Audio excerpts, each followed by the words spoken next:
여보세요. 제발 좀 도와주십시오. 저희 딸이 지금 위험합니다. 아빠, 나 좀 살려줘. 제발 이번 한 번만. 수화기 너머로 들려오는 딸의 목소리는 금방이라도 끊어질 듯 가냘팠다. 쿵 하고 심장이 내려앉는 소리가 내 귓가에 울리는 듯 했다. 평생 들어본 적 없는 절박함. 그 한마디에 등줄기를 타고 식은땀이 흘렀다. 내 딸 서연이 마흔을 바라보는 나이에도 내 눈에는 마냥 물가에 내놓은 아이 같은 녀석이 지금 전화기 저편에서 들고 있었다. 서연아, 무슨 일이냐? 정신 똑바로 차리고 말해봐. 응? 사업이 잘못됐어, 아빠. 다 내 잘못이야. 흐느낌에 섞여 뭉개지는 발음 사이로 간신히 단어들을 건져 올렸다. 옆에서 사위 녀석의 나직한 목소리가 들려왔다. 여보, 그만해, 아버님 놀라셔. 그 목소리가 오히려 불길에 기름을 붓는 것 같았다. 세관에 물건이 잔뜩 묶였어. 당장 돈을 못 막으면 전부 다 날리게 생겼다고. 그럼 우리 길거리에 나앉는 거야. 민준 씨도 나도. 내 딸은 성공한 사업가였다. 적어도 나는 그렇게 믿었다. 가끔씩 번쩍이는 외제차를 몰고 와서는 용돈이라며 두둑한 봉투를 내밀던 딸이었다. 사위 녀석은 옆에서 흐뭇하게 웃으며 다 아버님이 서연이 잘 키워주신 덕분입니다라고 입에 발린 소리를 하곤 했다. 그 말을 들을 때마다 굽었던 허리가 펴지고 거친 시멘트 가루에 상한 기관지가 다 낫는 기분이었다. 그것이 모두 거짓이었을까? 얼마가 필요한데? 얼마면 되냐? 내 입에서 나온 말이 아니길 바랐다. 제발. 하지만 목소리는 이미 뱉어졌고 딸은 기다렸다는 듯이 대답했다. 3억. 딱 3억만 있으면 돼, 아빠. 정말이야. 이것만 막으면 2배, 3배로 갚을게. 응? 제발. 3억. 내 평생을 갈아 넣어 겨우 손에 쥔 돈. 3년 전 건설 현장에서 마지막으로 안전모를 벗으며 퇴직금으로 받은 돈이었다. 먼저 간 아내와 함께 땀 흘려 모은 우리 부부의 피와 눈물이 담긴 돈. 낡은 아파트의 전세금을 빼고 내 손에 남은 전 재산 3억 2천만 원. 내 남은 인생 전부였다. 전화를 끊고 멍하니 거실 벽에 기댔다. 벽에 걸린 서연이의 결혼 사진이 나를 내려다보고 있었다. 세상에서 가장 행복한 듯 웃고 있는 내 딸. 사진 속 사위 녀석의 미소는 어딘지 모르게 서늘했다. 저 사진을 찍던 날 나는 아내의 영정 앞에서 한참을 울었다. 당신 딸 이렇게 예쁘게 잘 커서 시집 간다고. 하늘에서 보고 있느냐고. 문득 10수년 전의 여름날이 떠올랐다. 유학 간 서연이에게 보낼 학비를 마련하려 뙤약볕 아래서 철근을 나르던 날이었다. 안전모 안으로 땀이 비오듯 흘러 눈을 따갑게 찔렀다. 동료들이 막걸리 한 사발로 더위를 식힐 때 나는 쉰 김밥으로 끼니를 때우며 생각했다. 내 딸은 이런 험한 세상 말고 뽀얀 손으로 우아하게 살아야 한다고. 내 고생은 서연이의 성공을 위한 당연한 걸음이라고. 서연이가 보내온 사진 속 파란 잔디밭에서 환하게 웃고 있는 모습을 보며 찢어지는 듯한 어깨 통증도 있곤 했다. 그 딸이 지금 내게 손을 벌리고 있었다. 내 평생을 걸고 지켜온 그 세상이 무너지기 직전이라고 울부짖고 있었다. 며칠 전 딸 부부가 집에 다녀갔던 일이 머리를 스쳤다. 아버님, 요즘 경기는 어떠세요? 라며 운을 떼던 사위 녀석의 얼굴. 서연이는 내 무릎에 머리를 기대고는 우리 아빠 경비일 힘들지 않아? 내가 용돈 더 넉넉히 줘야 하는데 라며 어리광을 부렸다. 나는 그저 괜찮다 소일거리 삼아 하는 건데 뭐라며 딸의 머리를 쓰다듬어 주었다. 하지만 그날따라 딸의 얼굴에 그늘이 져 있는 것 같아 마음이 쓰였다. 아파트 주차장에 세워진 집 한 채 값은 좋게 되어 보이는 번쩍이는 차를 보며 애써 불안감을 눌렀다. 저렇게 잘 나가는데 무슨 일이 있겠어. 노인네 괜한 걱정이겠지. 아니었다. 그건 전조였다. 폭풍 전의 고요함 같은 것이었다. 모든 것이 오늘 이 전화를 위한 밑밥이었음을 나는 왜 그때 알아채지 못했을까. 다시 전화벨이 울렸다. 이번에는 사위 녀석이었다. 아버님, 죄송합니다. 정말 면목이 없습니다.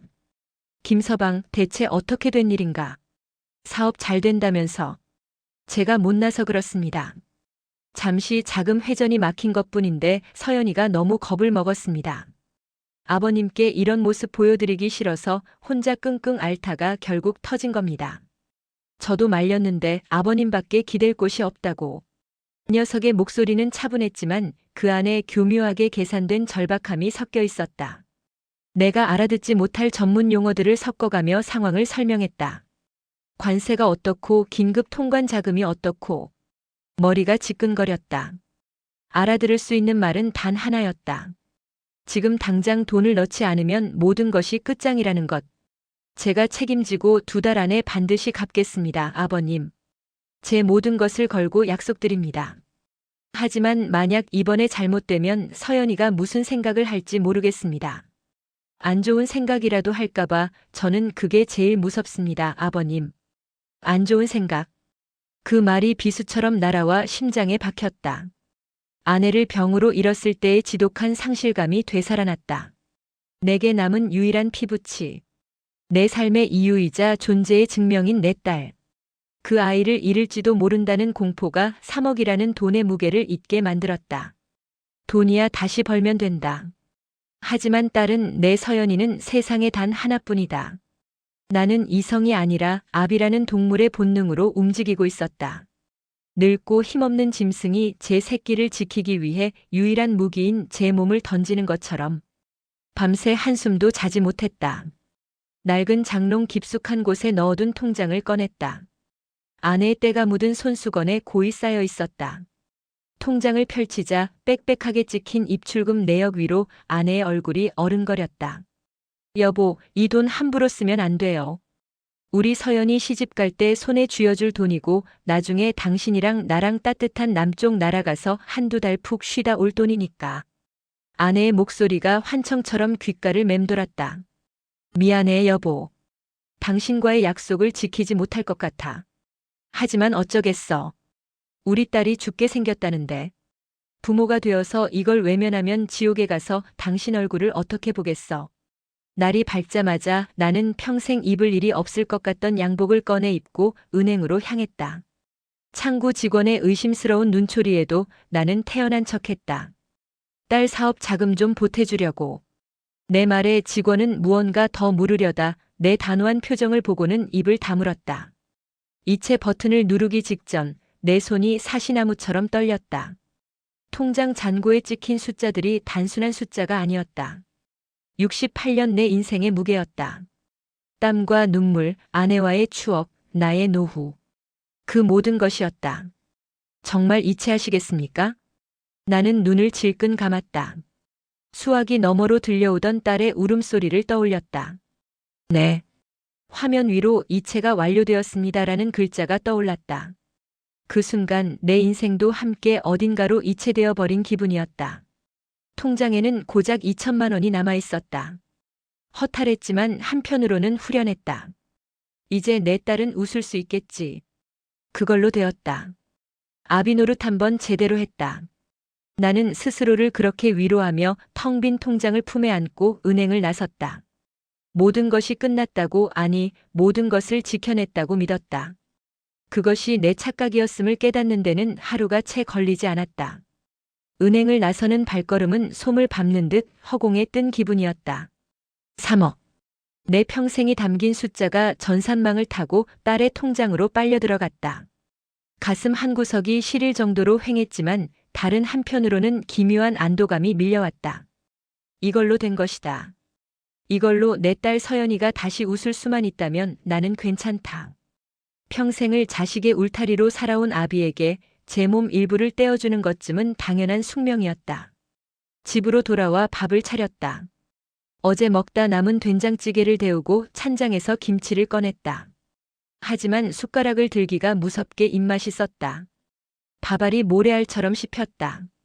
텅 빈 집안의 정막이 유난히 크게 울렸다. 이럴 때 먼저 간 아내가 곁에 있었더라면. 당신 잘한 거요. 암 잘하고 말고.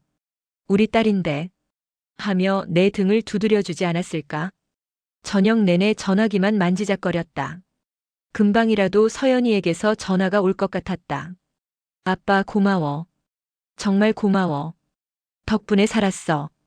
하고 밝은 목소리로. 하지만 전화기는 죽은 듯이 조용했다. 그래, 지금 한창 바쁘겠지.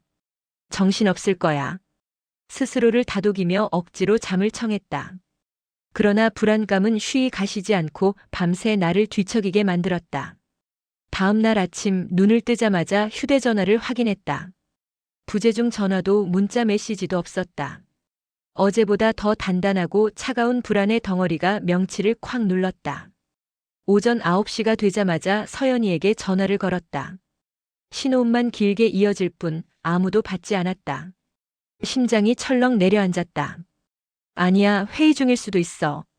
바쁜 일이 있겠지. 10번쯤 같은 변명을 되뇌며 1시간을 더 기다렸다. 그리고 다시 전화를 걸었다.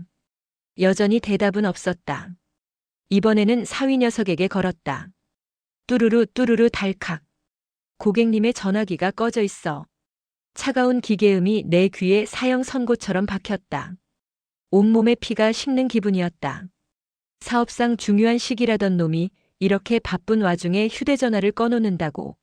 머릿속에서 경고음이 미친 듯이 울려댔다. 뭔가 잘못됐다. 아주 크게 잘못되고 있었다. 더 이상 앉아있을 수만은 없었다. 나는 낡은 점퍼를 걸치고 집을 나섰다. 버스를 타고 가는 내내 창밖 풍경은 눈에 들어오지 않았다. 머릿속은 온통 불길한 상상으로 가득 찼다. 설마 내 딸이. 고개를 세차게 저었다. 아닐 것이다. 무슨 급한 사정이 생긴 것일 테다. 내가 너무 늙은이처럼 조바심을 내는 것뿐이다. 딸 부부가 사는 번쩍이는 오피스텔 앞에 섰을 때 나는 초라한 내 행색에 잠시 주춤했다. 화려한 건물은 나와는 다른 세상의 것처럼 느껴졌다. 로비에서 경비원의 눈을 피해 겨우 엘리베이터에 올라탔다. 8층 803호. 심호흡을 한 번 하고 초인종을 눌렀다. 딩동 마이너스. 아무런 대답이 없었다. 나는 좀 더 세게 여러 번 눌렀다. 딩동, 딩동, 딩동 마이너스. 고요했다. 집 안에는 사람의 인기척이라고는 조금도 느껴지지 않았다. 불안감이 목구멍까지 차올랐다. 나는 문고리를 잡고 흔들었다. 당연하게도 문은 굳게 잠겨 있었다. 주먹으로 문을 쿵쿵 두드렸다. 서연아, 김서방, 안에 있느냐? 나다 아비다. 내 목소리가 텅 빈 복도에 공허하게 울려 퍼졌다. 그때 옆집에서 사람이 나오는지 문이 열리는 소리가 들렸고 이내 복도를 순찰하던 경비원이 나를 이상한 눈으로 쳐다보며 다가왔다. 어르신, 무슨 일이십니까? 여기서 이러시면 안 됩니다. 아, 내가 이 집 아버지 되는 사람이요. 애들이 전화를 안 받아서 혹시 못 봤소? 경비원은 나를 위아래로 훑어보더니 고개를 갸웃했다. 그 눈빛에는 의심과 경계가 섞여 있었다. 803호 분들 말씀이십니까? 그렇소. 박서연, 김민준 말이요. 아, 그분들이요? 경비원은 무심하게 입을 열었다. 그가 뱉어낸 한마디 한마디는 내 심장을 도려내는 칼날이 되었다. 어젯밤에 나가시던데요. 웬 이민 가방 같은 큰 짐들을 잔뜩 싣고 어디 멀리 가시는 것 같던데. 공항 가신다고 바쁘다고 하시면서 저한테 수고비도 좀 쥐어주시고 가셨습니다. 공항 이민 가방. 세상이 빙글 돌았다. 귀에서 윙 하는 소리가 울리고 눈앞이 캄캄해졌다. 나는 휘청거리며 벽에 등을 기댔다. 경비원의 말이 현실이 아닌 것처럼 느껴졌다. 뭐라고요? 공항이요? 네. 좋은 데로 이사 가시나 보다 했죠. 두 분 다 얼굴이 아주 활짝 피셨던데요. 얼굴이 활짝 폈다고. 내 평생을 삼킨 돈으로 그들은 웃으며 공항으로 향했다. 나는 그 자리에 주저앉을 뻔한 것을 겨우 참았다. 다리에 힘이 풀려 금방이라도 무너져 내릴 것 같았다. 경비원에게 무어라 더 물어볼 기력도 없었다. 나는 유령처럼 오피스텔을 빠져나왔다. 어떻게 집으로 돌아왔는지 기억나지 않는다. 버스를 탔는지 얼마나 걸었는지. 정신을 차렸을 때 나는 우리 집 낡은 아파트 계단을 오르고 있었다. 다리는 천근만근이었고 한 계단 한 계단이 내 남은 수명을 깎아먹는 것 같았다. 그리고 나는 그것을 보았다. 우리 집 현관문. 내가 평생을 살아온 아내와의 추억이 깃든 그 낡은 갈색 문에 붙어있는 선명한 핏빛의 딱지.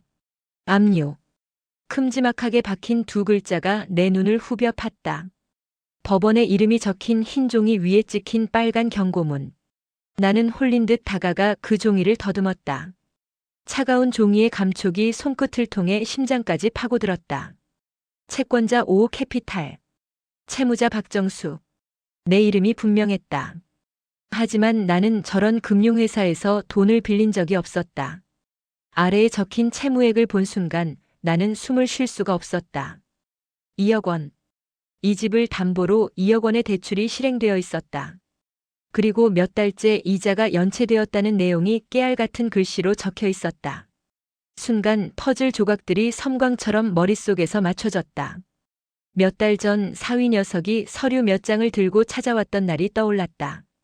아버님, 이번에 세금 관련해서 좀 복잡한 게 있어서요. 아버님, 인감도장이랑 신분증이 잠시 필요합니다. 제가 다 알아서 처리해 드릴 테니 걱정 마십시오. 나는 아무 의심 없이 똑똑한 사위가 알아서 다 해주려나 보다 하고 장롱 깊숙이 넣어두었던 인감도장을 내어주었다. 그놈은 내 앞에서 몇 군데 서류에 도장을 찍고는 금방 돌려주었다. 그것이 내 집을 담보로 잡히는 근저당 설정 서류였다는 것을 이 우직하고 무식한 늙은이는 까맣게 몰랐던 것이다. 그랬구나. 모든 것이 처음부터 계획된 것이었다. 사업이 어렵다는 것도, 세관에 물건이 묶였다는 것도, 눈물로 살려달라던 딸의 호소도 전부 다 나를 완벽하게 파멸시키기 위한 정교한 연극이었다. 그들은 내 집을 담보로 이미 2억을 빼냈고 그것도 모자라 내 퇴직금, 내 마지막 남은 피 같은 3억까지 모조리 뜯어내고는 완벽하게 꼬리를 자르고 떠나버린 것이다. 나는 더 이상 서 있을 수 없었다. 현관문 앞에 그대로 무너져 내렸다. 차가운 복도 바닥에 냉기가 등을 타고 올라왔지만 아무것도 느껴지지 않았다. 눈앞에는 오직 시뻘건 압류 딱지만이 어른거렸다.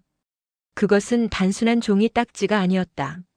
내 딸이 내 가슴에 직접 박아 넣은 배신이라는 이름의 낙인이었다.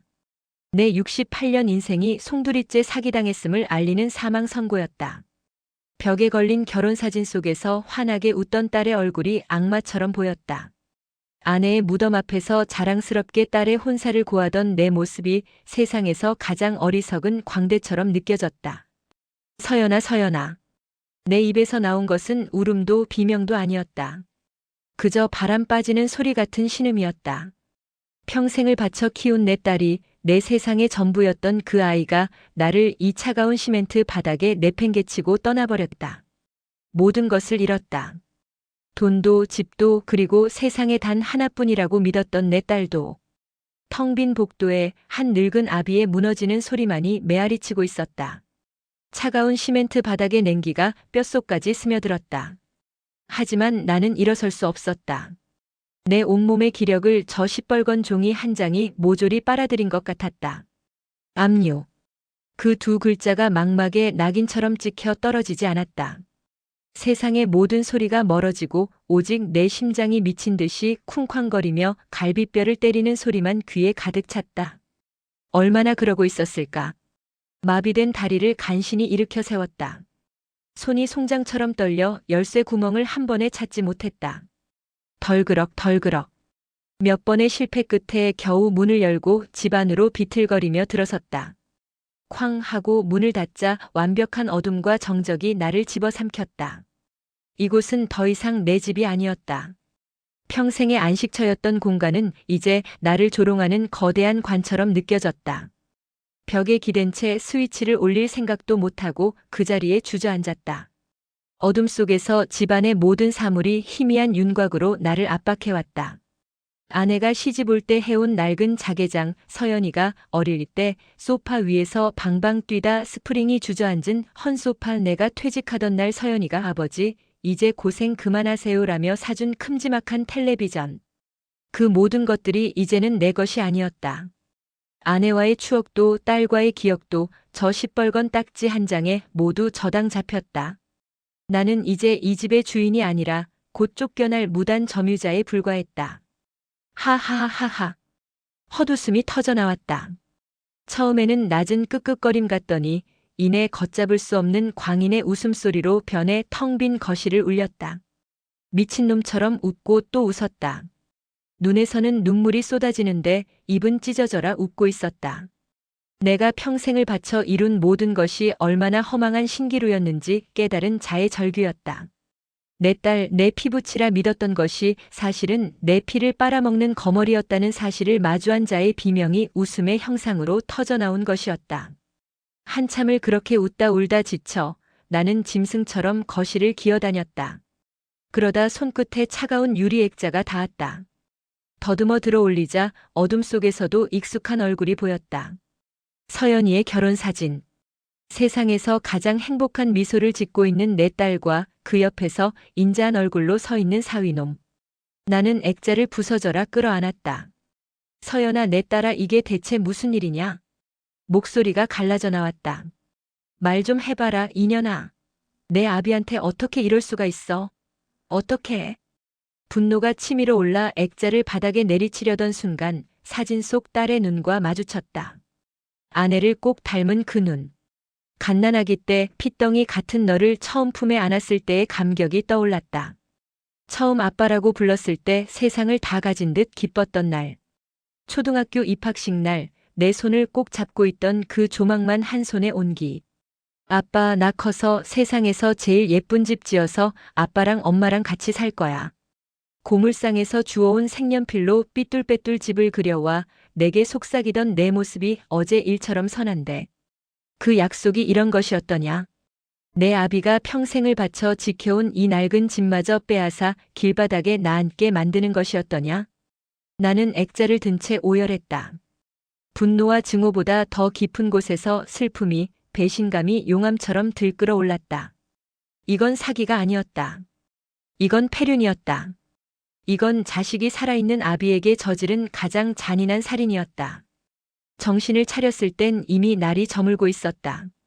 창문 틈으로 스며드는 희미한 가로등 불빛이 거실 바닥을 비췄다. 나는 좀비처럼 일어나 안방으로 향했다. 낡은 장롱을 열었다. 맨 아래 칸 안에 유품을 모아둔 괴짝을 꺼냈다. 뚜껑을 열자 희미한 조명 냄새와 함께 아내의 채취 가혹 끼쳐왔다.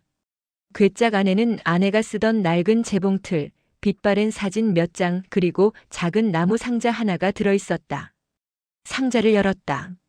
그 안에는 서연이가 어릴 때 내게 써준 편지들이 차곡차곡 쌓여 있었다. 맞춤법도 엉망인 삐뚤빼뚤한 글씨들. 사랑하는 아빠께. 아빠 힘내세요. 내가 돈 많이 벌어서 맛있는 거 사줄게요. 아빠 사랑해요. 딸 박서연 올림. 어버이날에 받아든 카네이션과 함께 건네받았던 편지였다. 나는 그 종이를 얼굴에 부볐다. 순수했던 내 딸의 마음이 담겨있는 종이. 지금 내 모든 것을 앗아가고 비웃으며 떠나버린 그 악마 같은 년과 이 편지를 썼던 아이가 정말 같은 사람이란 말인가. 어느 순간에 내 딸은 괴물이 되어버렸을까? 아니면 처음부터 내 눈에만 천사로 보였던 것일까? 내가 딸의 허영과 이기심을 사랑이라는 이름으로 키워낸 것일까? 모든 것이 내 탓인 것만 같았다. 자식 잘못 키운 죄. 맹목적인 사랑으로 딸의 눈을 멀게 하고 결국 그 칼날이 내 심장을 꿰뚫게 만든 어리석은 아비의 죄. 죄책감이 거대한 파도처럼 나를 덮쳤다. 나는 더 이상 서연이를 원망할 자격조차 없는 것 같았다. 그때였다.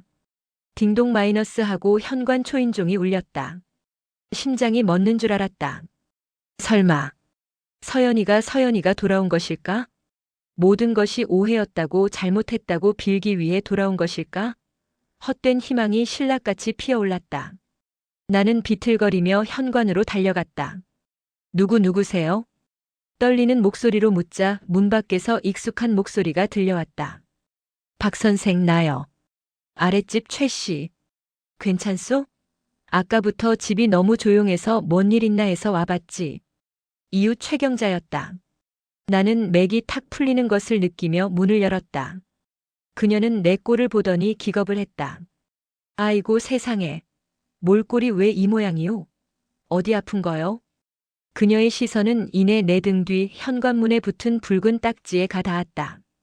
그녀의 눈이 커지고 입이 딱 벌어졌다. 그녀는 잠시 말을 잃더니 이내 무언가 다 알겠다는 듯한 표정으로 나를 측은하게 바라보았다. 이게 대체 아이고 박 선생. 내가 이럴 줄 알았어. 내가 그 서연이 년이랑 사위놈 번지르르한 외제차 끌고 다닐 때부터 알아봤다고. 제 분수에 맞지 않는 짓 하고 다니는 것들은 꼭 끝이 안 좋아. 저번에 나한테 그러대. 지 아빠 경비 일하는 거 창피해서 그만두게 하고 싶다고. 지랄하고 자빠졌네. 지 애비 등골 빼먹을 생각만 가득했구먼.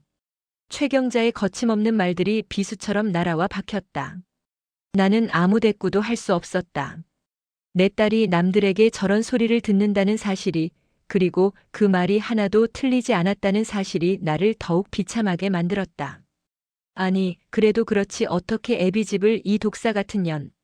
그녀는 분을 사귀지 못하고 계속해서 서연이를 욕했다. 나는 더 이상 듣고 있을 수가 없었다. 그만하시오. 아니, 박 선생. 정신 차려. 지금 전연 편들 때가 아니라고. 내 딸이요. 그래도 내 딸이란 말이요. 내 입에서 나온 말이 나조차도 믿기지 않았다. 이 지경이 되고도 나는 여전히 서연이를 내 딸이라 부르고 있었다. 아비라는 이름의 굴레는 이토록 지독한 것이었다. 최경자는 기가 막힌다는 듯 나를 쳐다보다 깊은 한숨을 내쉬었다. 에휴, 내가 말을 말아야지. 끓여놓은 죽 좀 있는데 가져다 줄 테니 뭐라도 좀 먹어. 그러다 사람 잡겄어.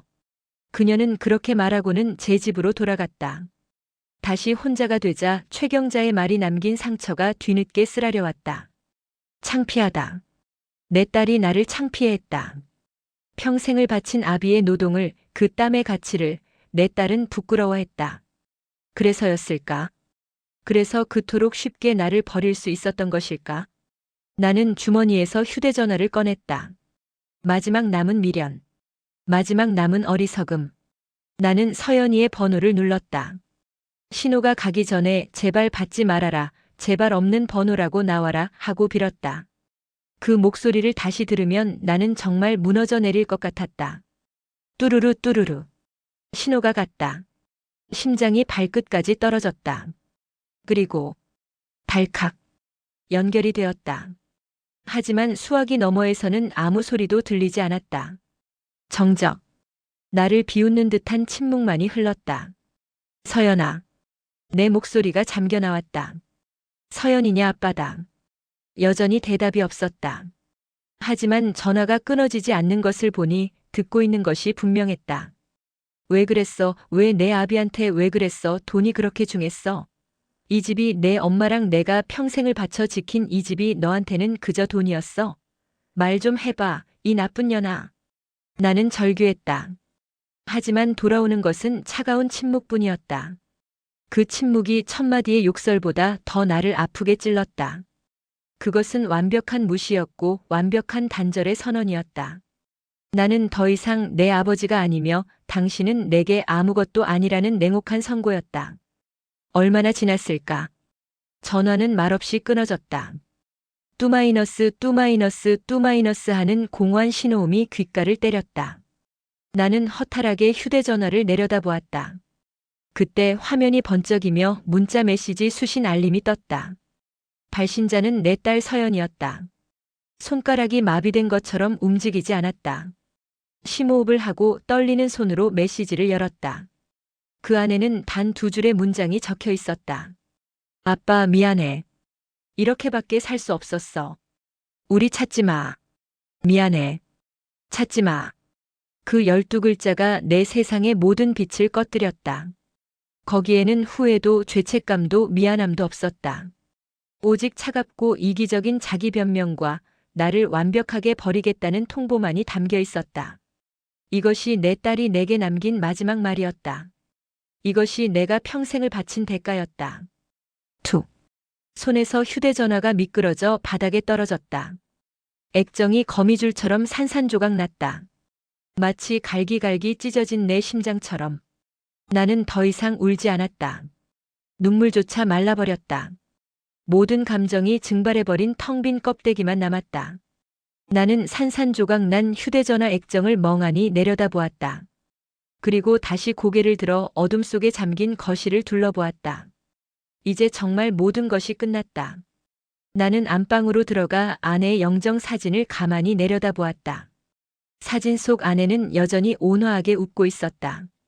나는 사진을 쓸어보며 나직이 속삭였다. 여보, 미안하오. 내가 우리 집을 지키지 못했소. 당신과의 약속을, 서연이를 내가 다 망쳤소. 미안하오, 정말 미안하오. 목소리는 더 이상 나오지 않았다. 나는 영정 사진을 품에 꼭 껴안은 채 그 자리에 스르르 무너져 내렸다. 창밖은 이미 칠흑 같은 어둠에 잠겨 있었다. 내 인생처럼 다시는 해가 뜨지 않을 것 같은 길고 긴 밤이 시작되고 있었다. 그 12글자는 내게 내려진 사형 선고였다. 내 남은 삶의 모든 의미를 지워버리는 제소 통보였다. 미안하다고. 찾지 말라고. 그토록 건조하고 무심한 문장으로 한평생을 바친 아비의 존재를 지워버릴 수 있다니. 나는 산산조각 난 휴대전화 액정 위로 어른거리는 내 일그러진 얼굴을 보았다. 텅 비어 있었다. 영혼이 빠져나간 껍데기, 그 이상도 이하도 아니었다. 시간의 감각이 사라졌다. 며칠을 먹지도 자지도 않고 시체처럼 거실 바닥에 누워 있었는지 모른다. 가끔 정신이 들 때면 나는 어둠 속에서 아내의 영정 사진을 끌어안고 있었다. 여보, 내가 틀렸어. 다 틀렸어. 텅 빈 허공에 대고 속죄의 말을 중얼거리다 다시 까무룩 정신을 잃기를 반복했다. 세상은 나를 기다려주지 않았다. 며칠 뒤 법원에서 나온 집행관들이 들이닥쳤다. 그들은 내게 기계적인 목소리로 법적 절차를 읊어댔다. 경매 개시 결정, 현황 조사, 알아들을 수 없는 법률 용어들이 내 귀를 스쳐 지나갔다. 나는 아무런 저항도 하지 않았다. 아니, 할 기력조차 없었다. 그저 멍하니 낯선 사내들이 내 집 구석구석을 둘러보고 줄자로 치수를 재고 사진을 찍는 모습을 지켜볼 뿐이었다. 그들의 발소리는 내 삶의 터전을 짓밟는 소리였고 카메라 셔터 소리는 내 인생의 마지막을 기록하는 조종과도 같았다. 그들이 떠나고 집 안에는 싸늘한 침묵과 함께 경매 기일이 적힌 통지서 한 장만이 덩그러니 남았다. 나는 그 종이를 집어들었다. 날짜는 한 달 뒤였다. 한 달. 내게 허락된 유예기간. 이 집에서 아내와의 추억이 깃든 이 공간에서 보낼 수 있는 마지막 시간이었다. 그날부터 나는 유령처럼 집안을 배회하며 짐을 정리하기 시작했다. 짐이라고 해봤자 평생을 살아온 흔적들이었다. 버릴 것과 가져갈 것을 구분하는 일은 내 지난 세월을 단죄하는 의식과도 같았다. 장롱을 열었다. 아내가 시집 올 때 해온 이불이며 색이 바랜 옷가지들이 나프탈렌 냄새와 함께 쏟아져 나왔다. 옷 하나하나에 아내의 채취가 묻어있는 듯 했다. 이걸 다 버려야 한다니. 아내의 흔적을 내 손으로 지워야 한다는 사실이 심장을 도려내는 듯 아팠다. 서연이가 쓰던 작은 책상 서랍을 열었다. 낡은 동화책, 쓰다 만 연필, 그리고 작은 보물 상자. 그 안에는 조약돌, 유리구슬, 그리고 낡은 사진 한 장이 들어있었다. 유치원 재롱잔치 때 토끼 분장을 한 서연이가 내 목을 끌어안고 환하게 웃고 있는 사진이었다. 사진 속에 나는 세상에서 가장 행복한 아비의 얼굴을 하고 있었다. 이 아이가 커서 내 등에 칼을 꽂을 줄 이때의 나는 꿈에도 몰랐겠지. 나는 사진을 들고 한참을 흐느꼈다. 이 사진 속의 아이는 어디로 갔는가? 저 순수했던 영혼은 언제, 어떻게 괴물에게 잠식당했는가? 서랍 깊숙한 곳에서 꾸깃꾸깃 접힌 편지지 뭉치를 발견했다. 며칠 전 보았던 아빠 사랑해요라고 쓰여있던 그 편지들이었다. 나는 한 장 한 장 떨리는 손으로 펼쳐보았다. 아빠, 오늘 회사에서 힘드셨어요? 제가 어깨 주물러 드릴게요. 아빠, 생신 축하드려요. 제가 아빠 딸이라서 세상에서 제일 행복해요. 아빠, 나중에 커서 꼭 호강시켜 드릴게요. 약속. 한 글자 한 글자가 불에 달군 쇠처럼 내 눈을 찢었다. 호강. 약속. 그 단어들이 나를 비웃고 있었다. 이 편지를 썼던 그 작은 손이 결국 내 통장에서 전 재산을 빼내간 그 손이 되었다. 나는 더 이상 견딜 수 없었다. 편지들을 끌어모아 갈기갈기 찢어버렸다. 사랑과 약속의 말들이 조각나 바닥으로 흩날렸다. 하지만 아무리 종이를 찢어발겨도 내 기억 속에 박힌 배신감의 파편들은 사라지지 않았다. 경매일이 다가올수록 집안은 점점 휑해졌다. 가구들은 헐값에 고물상에게 넘어갔고 세간살이들은 쓰레기 봉투에 담겨 집 앞으로 쌓여갔다. 이웃들은 나를 벌레 보듯 피하거나 뒤에서 수군거렸다. 그들의 동정 어린 시선이 비수보다 더 아프게 나를 찔렀다. 마침내 마지막 날이 왔다. 나는 낡은 배낭 하나만을 맨 채 텅 빈 집 안을 둘러보았다. 벽에는 못자국만 선명하게 남아 마치 뽑혀나간 내 심장처럼 흉터로 남았다. 나는 현관 앞에 서서 신발을 신었다. 그리고 차마 뒤돌아보지 못하고 문을 열었다. 문을 닫는 순간 철컥하고 잠기는 쇳소리가 내 과거와의 완벽한 단절을 선언하는 듯 했다. 나는 이제 집 없는 노인이었다. 갈 곳 없는 불황자였다. 발길이 닿는 대로 걸어 당도한 곳은 도시의 가장 후미진 곳에 위치한 쪽방촌이었다. 보증금도 필요 없는 달세 15만 원. 창문도 없는 한평 남짓한 공간. 문을 열자 퀴퀴한 곰팡이 냄새와 옆방 사람의 기침 소리가 나를 맞았다.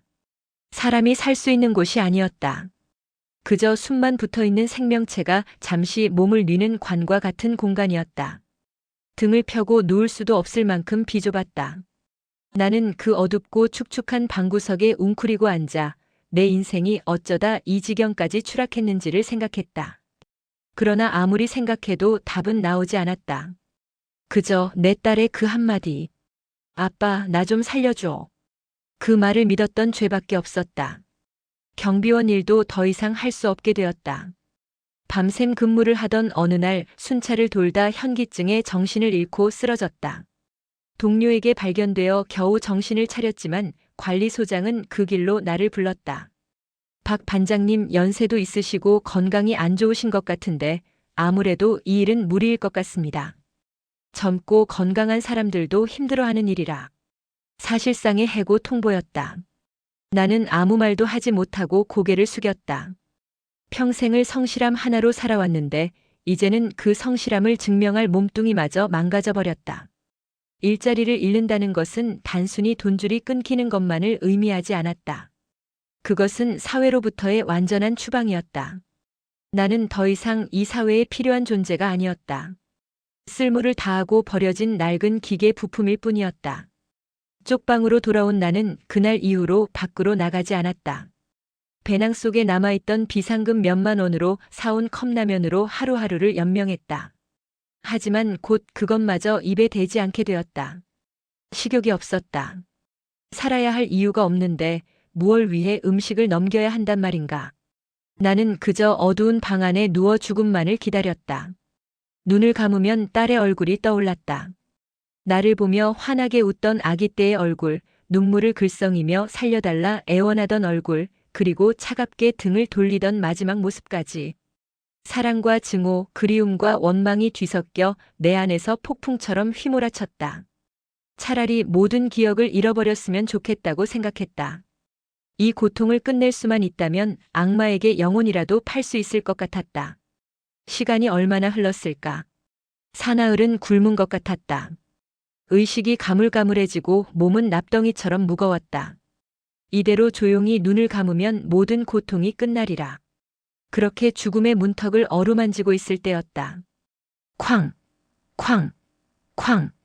누군가 내 방문을 거칠게 두드렸다. 박 선생, 박정수 씨, 안에 있소? 대답 좀 해봐.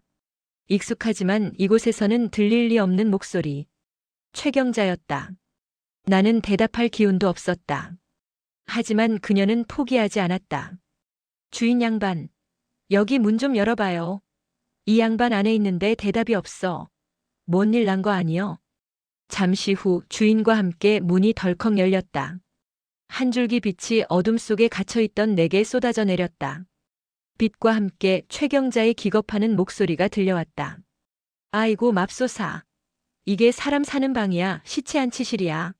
박 선생 정신 좀 차려봐. 이 양반아. 그녀는 거침없이 방 안으로 들어와 나를 흔들어 깨웠다. 나는 희미하게 눈을 떴다. 그녀의 얼굴이 뿌옇게 보였다. 꼴 좀 봐. 이게 뭐야 이게. 내가 이럴 줄 알았어. 그 집에서 쫓겨나고 어디로 갔나 수소문하고 다녔더니 고작 이런 데 처박혀서 죽을 날만 기다리고 있었구먼. 그녀는 나를 부축해 억지로 일으켜 앉혔다. 그리고는 들고 온 보따리에서 뜨거운 김이 나는 뚝배기 하나를 꺼냈다. 구수한 돼지 국밥 냄새가 코를 찔렀다. 자, 이거 먹어. 며칠을 굶은 게야? 이러다 정말 황천길 가겠어. 그녀는 숟가락에 국밥을 떠서 내 입가로 가져왔다. 나는 고개를 저었다. 먹고 싶지 않았다. 살고 싶지 않았다. 싫소. 그냥 가게 내버려 두시오. 뭔 개 짖는 소리야.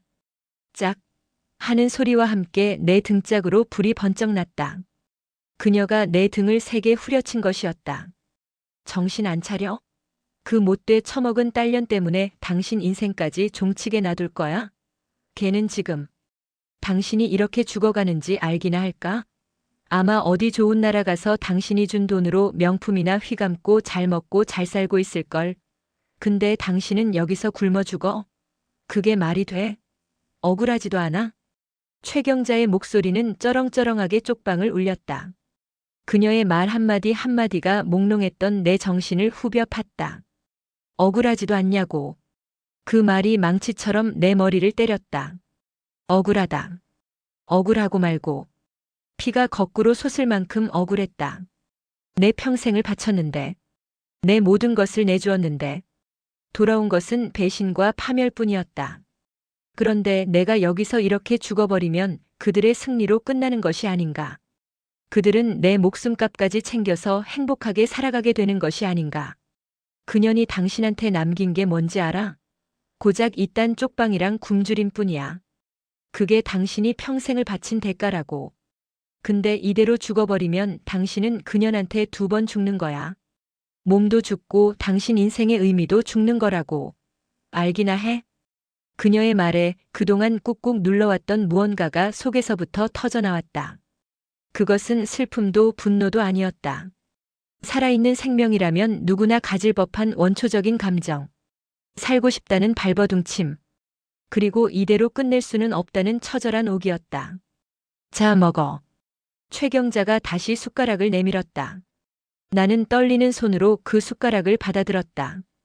그리고 뜨거운 국물을 한 모금 삼켰다. 짭짤하고 구수한 국물이 목구멍을 타고 넘어가는 순간 막혔던 눈물샘이 터져버렸다. 흐어엉 흐흑흑. 나는 어린아이처럼 목 놓아 울었다. 아내가 죽었을 때도 집에서 쫓겨날 때도 이렇게 서럽게 울지는 않았다. 내 인생이 너무나 서러워서 내 신세가 너무나 처량해서 그럼에도 불구하고 이 국밥이 너무나 맛있어서 눈물이 멈추지 않았다. 최경자는 아무 말 없이 내가 우는 것을 지켜보며 연신 내 등을 두드려 주었다. 한참을 울고 나니 뱃속이 텅 비어 있었다. 나는 허겁지겁 국밥을 퍼먹기 시작했다. 눈물과 콧물이 뒤범벅이 되어 뚝배기 안으로 떨어졌지만 아랑곳하지 않았다. 그것은 단순한 음식이 아니었다. 최경자가 건네준 삶의 온기였고 다시 살아보라는 세상의 마지막 격려였다. 한 그릇을 다 비우고 나니 온몸에 희미하게 남아 온기가 돌았다. 최경자는 혀를 차며 말했다. 에휴, 진작 좀 이렇게 먹을 것이지. 자식, 그거 다 소용없어. 결국 인생은 혼자 사는 거야. 정신 똑바로 차리고 어떻게든 살아남을 궁리를 해. 죽는 건 언제든지 할 수 있어. 하지만 사는 건 살려고 마음먹은 사람만 할 수 있는 거라고. 그녀는 봉투 하나를 내밀었다. 그 안에는 10만 원짜리 수표 몇 장이 들어있었다. 이거 보태서 일단 방세라도 내고 밥이라도 챙겨 먹어. 나도 넉넉한 형편은 아니지만 사람이 죽어가는 꼴은 못 보겠어서 그래. 갚을 생각은 말고. 대신 다시는 죽는다는 소리 하지 않겠다고 나랑 약속해. 나는 차마 그 돈을 받을 수 없어 손사래를 쳤지만 그녀는 내 손에 억지로 돈을 쥐어주고는 바람처럼 쪽방을 나섰다. 텅 빈 방 안에는 국밥 그릇의 온기와 그녀가 남기고 간 돈, 그리고 살아야 한다는 무거운 숙제만이 남았다. 그날 이후 나는 달라지기로 마음먹었다. 죽는 것은 너무나 쉬운 도피였다. 진짜 복수는 그럼에도 불구하고 살아남는 것이다. 내 인생을 앗아간 그들이 보란 듯이 이 지옥 같은 현실 속에서도 꿋꿋하게 살아내는 것이야말로 가장 처절한 복수일 터였다. 나는 최경자가 준 돈으로 밀린 방세를 내고 남은 돈으로는 허름한 작업복과 장갑을 샀다. 그리고 다음 날 새벽부터 리어카를 끄는 노인들의 행렬에 합류했다. 폐지를 줍기 시작한 것이다. 처음에는 죽을 만큼 창피했다. 평생 남에게 아쉬운 소리 안 하고 떳떳하게 살아왔는데 이제는 길바닥에 버려진 쓰레기를 뒤져 돈을 벌어야 한다는 사실이 나를 비참하게 만들었다. 행인들의 무심한 시선 하나하나가 살을 애는 듯 했다. 하지만 며칠이 지나자 그런 감정은 무뎌졌다. 창피함보다 중요한 것은 당장의 끼니였다. 새벽 안개를 맞으며 리어카를 끌고 온 동네의 쓰레기 더미를 뒤졌다. 찬바람에 손등은 갈라지고 무거운 리어카를 끄는 어깨는 끊어질 듯 아팠다. 하지만 이상하게도 몸이 고될수록 나를 짓누르던 정신적 고통은 조금씩 옅어졌다. 땀을 흘리고 노동을 하고 내 힘으로 하루치 밥값을 버는 그 행위 자체가 내게는 일종의 구원이었다. 나는 다시 일하는 사람이 되었다. 비록 그것이 세상 가장 낮은 곳의 일일지라도 하루 종일 폐지를 주워 고물상에 넘기면 손에 쥐어지는 돈은 고작해야 5, 6천 원이었다. 그 돈으로 1,000원짜리 국밥 한 그릇을 사 먹고 남은 돈은 꼬깃꼬깃 모았다. 점심은 주로 무료 급식소에서 해결했다. 나와 비슷한 처지의 노인들과 함께 줄을 서서 배급을 기다렸다. 처음에는 그 행렬에 끼는 것조차 자존심이 상했지만 이내 익숙해졌다. 그곳에 있는 사람들은 누구도 서로의 과거를 묻지 않았다. 그저 묵묵히 식판을 비우고 서로의 지친 어깨를 말없이 다독여줄 뿐이었다. 나는 그곳에서 비로소 나 혼자만 불행한 것이 아니라는 사실을 깨달았다. 저마다 말 못할 사연을 등에 지고 하루하루를 힘겹게 버텨내는 인생들이 세상에는 이토록 많았다. 딸에 대한 생각도 조금씩 변해갔다. 예전에는 사랑과 증오가 뒤섞여 나를 미치게 했다면 이제는 그저 멀고 아득한 존재처럼 느껴졌다.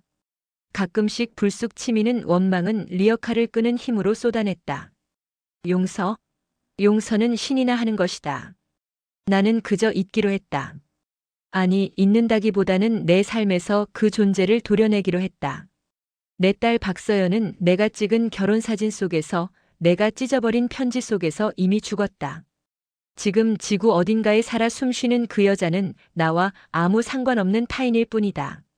그렇게 생각하지 않으면 살아갈 수가 없었다. 계절이 두어 번 바뀌었다. 나는 여전히 쪽방에 살며 폐지를 주었다. 앙상했던 몸에는 조금씩 살이 붙었고 볕에 그을린 얼굴에는 희미하게나마 생기가 돌았다. 어느 늦가을의 해질녘이었다. 하루 일과를 마치고 강변 공원 벤치에 앉아 잠시 숨을 돌리고 있었다. 노을이 강물을 붉게 물들이는 풍경이 눈물겹도록 아름다웠다.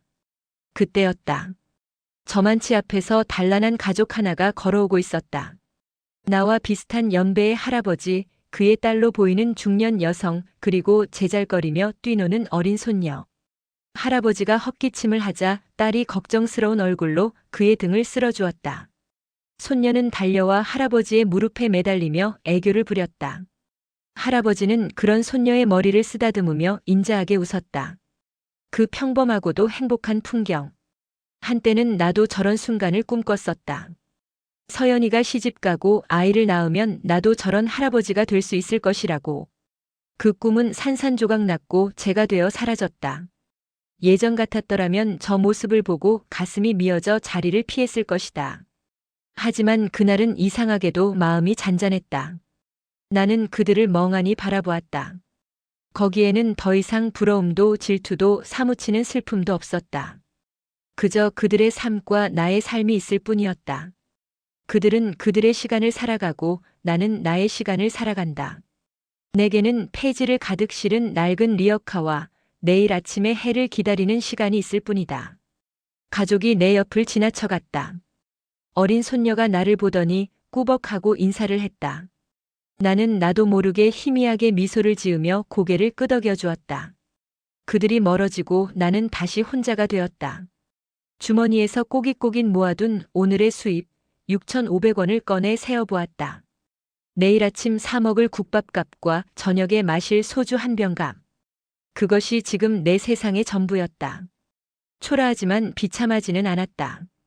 이것은 누구에게 빼앗긴 돈이 아니라 온전히 내 두 팔과 두 다리로 벌어낸 정직한 돈이기 때문이었다. 나는 자리에서 일어났다. 리어카 손잡이를 잡자 익숙한 냉기와 무게감이 손바닥에 전해져 왔다. 나는 저무는 해를 등지고 내 어두운 쪽방을 향해 다시 삐걱이는 리어카를 끌기 시작했다. 용서도 복수도 거창한 희망도 없었다. 내일도 나는 새벽같이 일어나 폐지를 주울 것이고 모레도 그럴 것이다. 내 삶은 그렇게 하루하루 버텨내는 것들의 총합으로 채워질 터였다. 후마이너스하고 길게 한숨을 내쉬었다. 하지만 그것은 절망의 한숨이 아니었다. 고된 하루를 무사히 마친 자의, 그리고 내일이라는 시간을 또 한 번 살아내야 하는 자의 담담한 숨결이었다. 어둠이 내린 길 위로 낡은 리어카 바퀴 소리와 나의 느린 발걸음 소리만이 쓸쓸하게, 그러나 끈질기게 이어지고 있었다. 이 세상의 아버지의 고난과 회한, 그리고 끈질긴 삶의 이야기가 여러분에게 어떤 울림을 주었나요? 댓글로 여러분의 생각과 감정을 공유해 주세요. 다음 사연도 함께 하려면 구독과 좋아요 부탁드립니다.